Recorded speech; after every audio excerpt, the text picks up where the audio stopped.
Tournament में राष्ट्रगान के वक्त नहीं दिया गया सम्मान। कार्रवाई को महबूबा मुफ्ती ने दुर्भाग्यपूर्ण बताया।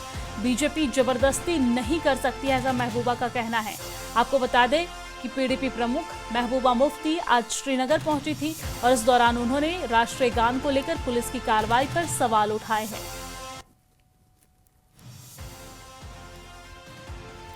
तो श्रीनगर में राष्ट्रीय गान के अपमान का यह पूरा मामला है, जिस पर पुलिस ने कार्रवाई की। कई लोगों को हिरासत में लिया गया, लेकिन अब इस पर सियासत तेज होती हुई दिख रही है।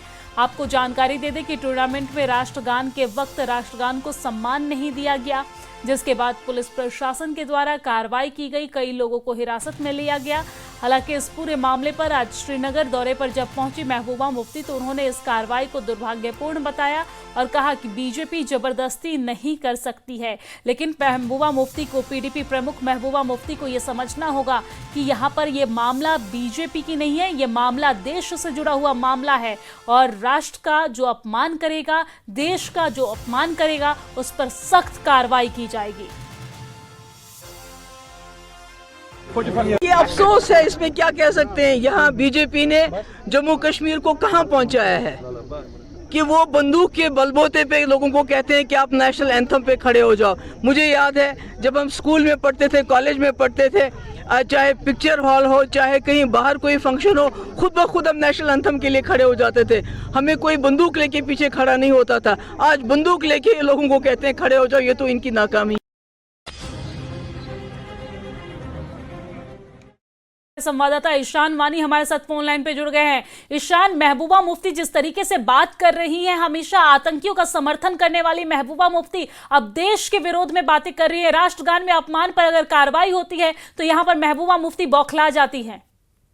देखिए, दरअसल ऐसा हुआ है कि कल जब फुटबॉल टूर्नामेंट का जो इफ्तिताह हो रहा था, वहां पर लेफ्टिनेंट गवर्नर मनोज सिन्हा और पुलिस भी थी और तब बताया जा रहा है कि कुछ 16 के करीब जो युवा हैं वो नेशनल एंथम के बजाना जब वो शुरू हुआ और उस टाइम पे वो खड़े नहीं हुए और जिसके बाद उनको पुलिस ने जो है पुलिस स्टेशन बुलाया, ले लिया। उनके घर वालों का हालांकि कहना है कि उनकी जब बातचीत हुई उन लड़कों से तो उन्होंने कहा कि हमने जो है आवाज नहीं सुनी और जिस वजह से वो उठे नहीं। लेकिन इस पर सियासत अब गर्मा चुकी है क्योंकि महबूबा मुफ्ती ने कहा है कि बंदूक की धार पर जो है भाजपा यहाँ पे नेशनल एंथम को लेकर लोगों को खड़ा करना चाहती है। हालांकि वो जब स्टूडेंट थी तो तब वो अपने समय पे नेशनल एंथम पे लोग जो कॉलेजेस या स्कूल में हो खुद उड़ जाते थे, तो उन्होंने यहाँ पे बीजेपी को निशाना साधा। लेकिन ये मसला जो है नेशनल एंथम का है और अगर नेशनल एंथम प्ले हो रहा था तो क्यों नहीं वो लोग जो है खड़े हुए।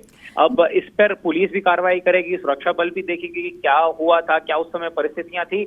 लेकिन जो नेशनल एंथम है उस पे उठने की जो है प्रक्रिया जम्मू कश्मीर में है और लगातार कुछ सालों से ये सुनिश्चित किया जाता है कि अगर कोई सरकारी फंक्शन है तो वहां पर जो लोग हैं वो खड़े हों और सम्मान करें नेशनल एंथम का।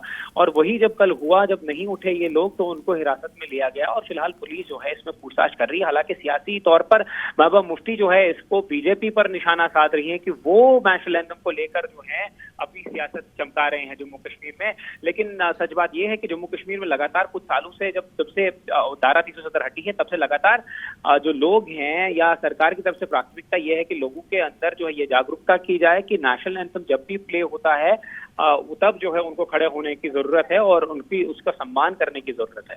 जी बिल्कुल ईशान, ये तिरंगे की आन बान शान की बात है और ये देश का बच्चा बच्चा जानता है कि जब नेशनल एंथम बजता है या फिर राष्ट्रगान बजता है तो वहां पर खड़े होकर तिरंगा को सम्मान दिया जाता है। ना यहाँ पर किसी व्यक्ति विशेष को सम्मान दिया जाता है, ना किसी पार्टी को सम्मान देने की बात हो रही है। यहाँ पर बात हो रही है देश को सम्मान देने की और तिरंगा को सम्मान देने की। अगर इस तरीके से पुलिस कार्रवाई करती भी है, हो सकता है आगे पूछताछ के बाद पुलिस हिदायत देकर छोड़ दे, हो सकता है थोड़ा बहुत कुछ जुर्माना लगाए, ये जांच का विषय है। लेकिन इस पर महबूबा मुफ्ती को इतनी मिर्ची क्यों लगी है? महबूबा मुफ्ती इसमें अपनी राजनीति क्यों चमका रही है और अन्य पार्टी की तरफ से इस पूरे मामले पर क्या कहना है? देखिए, महबूबा मुफ्ती जो हैं ये एक ऐसा रिएक्शन है जो उनसे आप उम्मीद रख सकती हैं कि वो सियासी तौर पर और सियासत की बुनियाद पर जो है वो इस पे ऐसी ही प्रक्रिया रखेंगे क्योंकि उनकी सियासत ही वैसी है। तो उसमें कोई अचंभा या कोई सरप्राइज की बात नहीं है। लेकिन जो फिलहाल जो कार्रवाई है वो ऐसे आज पहली बार नहीं हुई है। अगर किसी सरकारी फंक्शन में हो या कहीं पर अगर जहां पर नेशनल एंथम जो है प्ले किया जा रहा है, वहां पर उठने की प्रक्रिया जो है कब कई सालों से जम्मू कश्मीर में जारी है। दरअसल बात यह है कि 2019 से पहले जो जम्मू कश्मीर के हालात थे उनकी वजह से कहीं ना कहीं हम कह सकते हैं कि यहाँ पर जो उठने की प्रक्रिया थी, नेशनल एंथम को लेकर रेस्पेक्ट करने की प्रक्रिया थी, वो कहीं ना कहीं कम थी। लेकिन 2019 के बाद जब से सरकार ने कठोर कदम लिए हैं और जम्मू कश्मीर में इकोसिस्टम के पर कार्रवाई की है, तब से लेकर अब तक जो है अब लगातार सरकारी फंक्शन हो चाहे कोई और फंक्शन हो, वहां पर नेशनल एंथम का बजाना जरूरी है और वहां पर लोगों का उठना भी जरूरी है ताकि वो देश की तरफ सम्मान करें और जो नेशनल एंथम है उसकी तरफ जो है सम्मान करें। लेकिन सियासत एक तरफ, लेकिन दूसरी तरफ सच्चाई ये भी है कि काफी चीजें बदली हैं और लगातार लोग जम्मू कश्मीर में जो हैं, खासकर कश्मीर घाटी में, जब भी नेशनल एंथम प्ले होता है या बजता है तब वो जो है अब खड़े होते हैं। इससे पहले 2019 से पहले प्रक्रिया कुछ और थी, लेकिन 2019 के बाद जो है प्रक्रिया काफी बदल चुकी है ग्राउंड पर। जी ठीक है, बहुत शुक्रिया तमाम जानकारी साझा करने के लिए, हमारे साथ जुड़ने के लिए।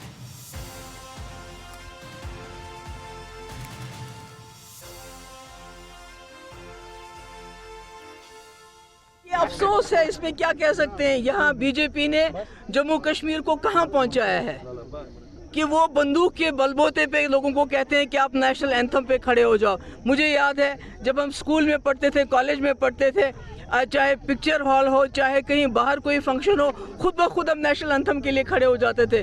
हमें कोई बंदूक लेके पीछे खड़ा नहीं होता था। आज बंदूक लेके लोगों को कहते हैं खड़े हो जाओ, ये तो इनकी नाकामी।